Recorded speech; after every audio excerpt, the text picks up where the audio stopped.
আকাশে ঈদের চাঁদ দেখা দিয়েছে, ঈদের এই আলোকোজ্জ্বল পরিবেশে তাকবীরের ধ্বনি প্রতিধ্বনিত হচ্ছে। নতুন পোশাক পরে শিশুরা বাইরে বেরিয়েছে। আমার আল্লাহই আমার জন্য যথেষ্ট, তিনি মহান। আমার অন্তরে আল্লাহ ছাড়া ইবাদতের যোগ্য আর কেউ নেই। মুহাম্মদ মুস্তাফা সের নূর আলো সর্বত্র ছড়িয়ে আছে। সত্যই যে আল্লাহ ছাড়া কোনো উপাস্য নেই। মসজিদ ও ঈদগাহে সবাই একসাথে বসে আছে।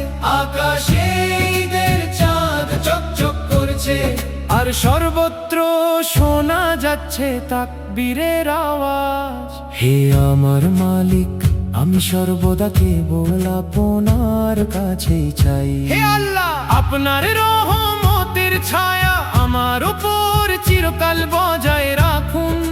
কিয়ামতের দিনে রোজে মাশার আমাদের সবাইকে একত্রিত রাখুন।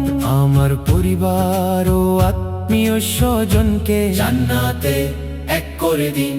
আল্লাহ ছাড়া কোনো উপাস্য নেই, এবং মুহাম্মদ ও আল্লাহর রাসূল। হে আল্লাহ, আমাদের উপর আপনার রহমত ও বরকত বর্ষণ করুন। হে আল্লাহ, আমাদের ঈমানের দৌলত দান করুন। পবিত্র রমজান মাসে রোজা রাখার জন্য আমাদের অন্তত আরো 1 বছরের